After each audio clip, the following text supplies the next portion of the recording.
అత్యంత దారుణమైన అనుభవం చవి చూశాను.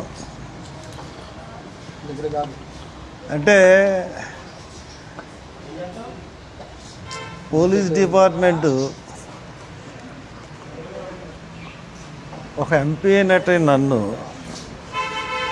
ఈ రకంగా ప్రవర్తించారంటే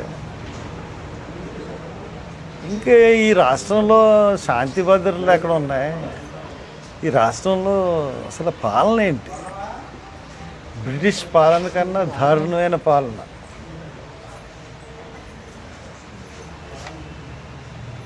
నేను పొద్దునుంచి ఏమి తినలేదు. ప్రవీణ్ పగడాలకి నేను ఒక మీటింగ్కి పిలుపు ఇవ్వలే, ఒక ర్యాలీకి పిలుపు ఇవ్వలేదు, ఒక ధర్నాకి పిలుపు ఇవ్వలేదు. ఎవరి కుటుంబంతో వాళ్ళు వచ్చి ప్రవీణ్కి కొవ్వొత్తులు వెలిగించి ఇది హత్య కింద భావిస్తున్నాం అనుకున్న వాళ్ళందరూ వచ్చి అక్కడ కొవ్వొత్తులు వెలిగించండి అని చెప్పడం జరిగింది. అటువంటిది పొద్దున్న అక్కడికి వెళ్ళి వచ్చిన వాళ్ళకి ఎండగా ఉంటుంది, టెంట్ వేద్దాం, కొంచెం స్టేజ్ కింద చేద్దాం అంటే మార్నింగ్ 7:30కి వెళ్ళాను. అక్కడికి 7:30కి ఒకరిద్దరు కానిస్టేబుల్ ఉన్నారు, కొద్దిగా వెనక్కి వేసుకోండి సార్ అన్నారు. సరే వెనక్కి వేసుకుంటారని చెప్పేసి వచ్చేసాను. తర్వాత డిఎస్పీ వాళ్ళు వచ్చి వాళ్ళెవరు చెప్పలేదు కానీ మొత్తం అన్నీ పట్టుకెళ్ళిపోయారు. సరే పట్టుకెళ్ళిపోయారని చెప్పి డిఎస్పీ గారికి ఫోన్ చేశాను. ఏంటంటే ఇలా పట్టుకెళ్ళిపోయారంటే మీరు అక్కడ చేయడానికి వీల్లేదు. మేము ఏం చేస్తామండి, మేము ధర్నాలు చేస్తామని అనలేదు. సెక్షన్ 30 ఉంది, సెక్షన్ 144 ఉంది. మేము సెక్షన్ 30కి విరుద్ధంగా మేము అక్కడ ఏం ప్రవర్తించట్లేదు. మైక్ ఏం పెట్టం, స్పీచెస్ ఉండవు. ఎవరికి వచ్చి సింగిల్గా వచ్చి వాళ్ళు వెళ్ళిపోతారు, గొబ్బుగొడ్డం ఉండదు. అదే మేము చేయదలుచుకున్నాం అని చెప్తే ఎవరిని రానివ్వను, ఇక్కడికి ఎవరిని చేయనివ్వను అని చెప్పి చాలా పొగరుగా మాట్లాడాడు ఒక యంగ్ డిఎస్పీ. పేర్లు తెలియదు నాకు. సరే నువ్వు ఎలా చేయనివో చూస్తాను నేను కూడాను, జనం ఎందుకు రారో కూడా తెలుసు నాకు, ఎంతమంది ఆఫ్ చేస్తారో ఆఫ్ చేయండి చూద్దామని చెప్పేసి వెళ్ళిపోయాను. రాత్రి 3:30 గంటలకి ఒక అంబేద్కర్ విగ్రహాన్ని ఇండిస్పేట దగ్గర పోలీసులు బలవంతంగా కూల్చి మొన్నే దానికి దండేశాను. దాన్ని కూల్చేసి 3:30కి ఆ పేటలో అందరినీ భయభ్రాంతులు చేసి పట్టుకెళ్ళిపోయారు. నేను స్నానం చేసి అక్కడికి వెళ్ళాను.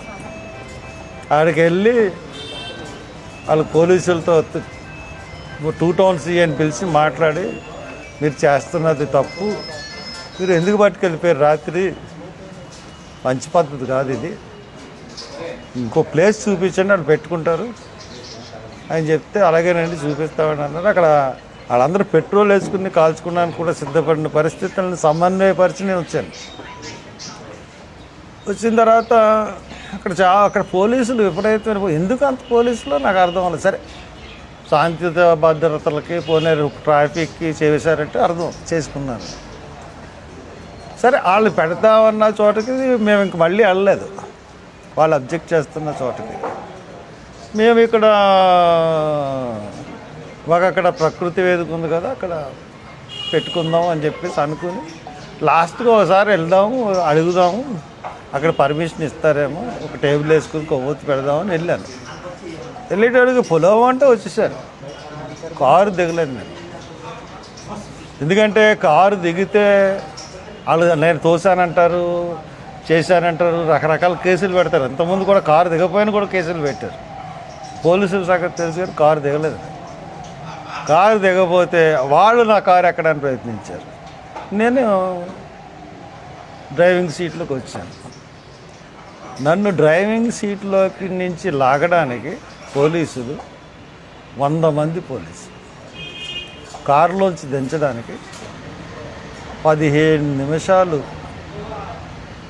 నన్ను ఎంత దారుణంగా హింసించారంటే ఇష్టానుసారంగా లాగి గీసేసి, అయినా కానీ నన్ను కారులోంచి 15 నిమిషాల వరకు దించలేపారు 50 మంది పోలీసులు, డిఎస్పీలు. వెనక నుంచి ఒక 2 డిఎస్పీలు తోయడం, ఇటేపు నుంచి కాళ్ళు పెట్టి కాళ్ళు ఇరిసేసి లాగడం. ఒక పశువు కన్నా దారుణంగా లాగారు నన్ను. అయినా వాళ్ళ వల్ల అవ్వలేదు. ఇంతమంది చూసినా నన్ను లాగలేకపోయారు వాళ్ళు.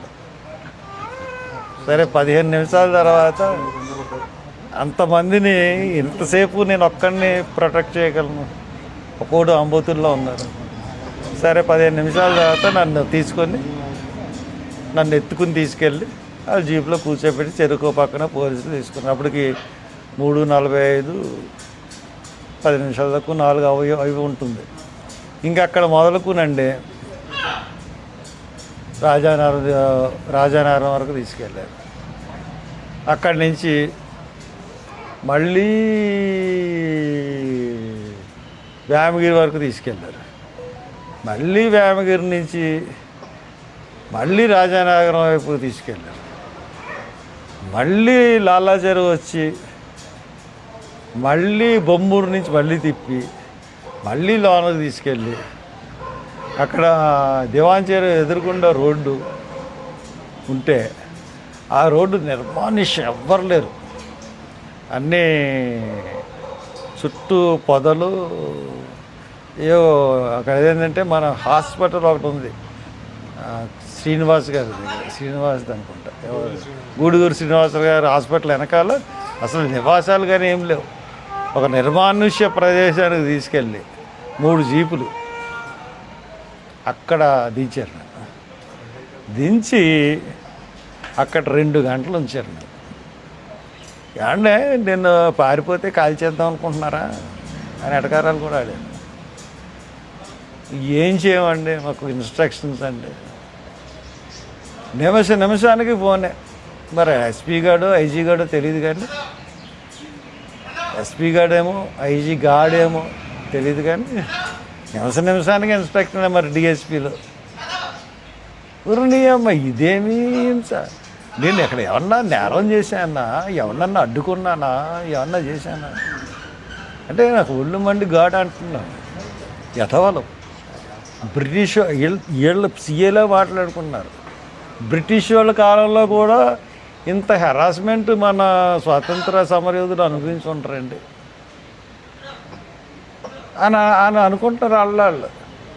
అంటే ఎంత హెరాస్మెంట్ చూడండి. మళ్ళీ అక్కడి నుంచి మా సన్నీకి ఎలా తెలిసిందో వచ్చేసారు అక్కడికి. అంటే మీ దగ్గర జీపీఎస్ ఉందా? ఊరి ఏమన్నా నా దగ్గర జీపీఎస్ లేదంటే పాపం అది సరదాగా అడిగారు లేండి, అదే జోక్ అడిగారు. ఎవరు ఇన్ఫర్మేషన్ ఇచ్చారు? వాళ్ళు ఎస్పీకి ఒకళ్ళ మీద ఒకళ్ళు కంప్లైంట్ చేసుకుంటున్నారు. ఎవడో మన మధ్యలో ఒక మోళ్ళు ఉన్నాడండి, వాడి ద్వారా వెళ్తుంది ఇన్ఫర్మేషన్. ఎవడో లొకేషన్ షేర్ చేశాడు. ఎవరు చేశారు ఏంటో తెలియదు. కానీ అండి మీరు సంపాదించగలిగితే ప్రెస్ వాళ్ళు 15 నిమిషాలు నన్ను కారులో దించి వీడియో సంపాదించే అంతకన్నా భయంకరమైన మానవ హక్కుల ఉల్లంఘన అనేది ఇంకోటి ఉండదు. అంటే ఒక ఎంపీగా చేసిన 10 సంవత్సరాలు ఎంపీగా చేసిన వారితో వాళ్ళు ప్రవర్తించిన తీరు ఏ రకంగా ఉందో మీకు వీడియో కానీ మీరు సంపాదించగలిగితే, ఒరే ఇంక నువ్వు మానేసి చంద్రబాబు బర్త్డే లేంటిరా బాబు నీకు, రా చంపించేసావు మనిషిని. సరే ఏదో మాట్లాడాలనుకుంటూ బుర్ర ఏం పని చేయట్లేదు నాకు. అలాగ నన్ను మళ్ళీ కంపల్సరీ దగ్గరికి వచ్చి అంటే 6:30కి అయిపోయింది, 7:30 వరకు నన్ను వదలకూడదు. పోనీ వాళ్ళు దానికి నా ప్రోగ్రాం ఏమన్నా చేయించారా? 1000 మంది వచ్చారు. ఎంతమంది వచ్చారు? 25,000 కన్నా పైన. మొత్తం ఫోర్త్ బ్రిడ్జ్ ఆగిపోయింది. నేను ఉన్నాను అక్కడ. అంటే ఇదంతా నేను ఆపలేదని చెప్పి వాళ్ళే నాకు మీద సాక్ష్యం క్రియేట్ చేసుకున్నారు. Thank you police. Chandrababu Naidu ఇప్పుడు చెప్తున్నాను, ఏమే వెళ్ళి ఏదో ఫారిన్ కంట్రీలో నీ బర్త్డే చేసుకుంటా ఉంటా కదా, ఏందయ్యా నీ పాలన? ఇదేనా నీ పాలన? నిన్ను ప్రశ్నిస్తే ఇష్టానుసారంగా మమ్మల్ని చేస్తావా? ఇయే మా బర్త్డే విషెస్. ఒక క్రిస్టియన్ని చంపించావు నువ్వు, ఒక క్రిస్టియన్ ఫాదర్ని చంపించావు, కేసును తారుమారు చేసావు. ఇప్పుడు దాకా పోస్ట్ మార్టం రిపోర్ట్ రిలీజ్ చేయలేను. నీకు తెలియకుండా అన్నీ జరుగుతాయా? మళ్ళీ నీకు ఎన్ని సంవత్సరాలు ఇప్పుడు? 76, 77, 78, ముసలోడివి 80. మళ్ళీ నీకు నీకు సిగ్గు లేకుండా ఫారెన్ వెళ్ళి నీకు బర్త్డే నువ్వు సిగ్గు ఉండాలిరా బాబు. నువ్వు ముఖ్యమంత్రివి. ఇక్కడ ఇక్కడ క్రిస్టియన్ ఫాదర్ చనిపోతే ఏదో క్రిస్టియన్లకి ఏమో తాయిలాల కింద 6-7 నెలలు పెన్షన్లు ఇచ్చేసి చక్కబెట్టేద్దాం అనుకున్నా. చూసావా జనాల్ని ఒక పిలుపుకి? ప్రతి ఒక్కడు కూడా హత్యని నమ్ముతున్నాడు. ఎస్పీలు, ఐజీలు సిగ్గుపడండి. నన్ను అరెస్ట్ చేసినందుకు, నన్ను ఇంతసేపు 5 గంటలు కారులో తిప్పినందుకు ఈ ప్రజాస్వామ్యం తలంచుకోవాలి. నాకేమీ అయిపోదు బాబు. మీ బాబు జైల్లో ఉన్నప్పుడు నీ దగ్గరికి, మీ అమ్మ దగ్గరికి నేనే వచ్చానయ్యా. నారా లోకేష్ వచ్చి సంఘీభావం చెప్పాను. మంచి బహుమతి ఇచ్చారు నాకు. నీకన్నా జగన్ ప్రభుత్వం 1000 రెట్లు బెటర్లాగా అనిపించింది ఈవేళ. ఇంత హింస ఎప్పుడు పెట్టలేదు నన్ను. ఇష్టానుసారంగా చేస్తారా? సిగ్గు ఉండాలి.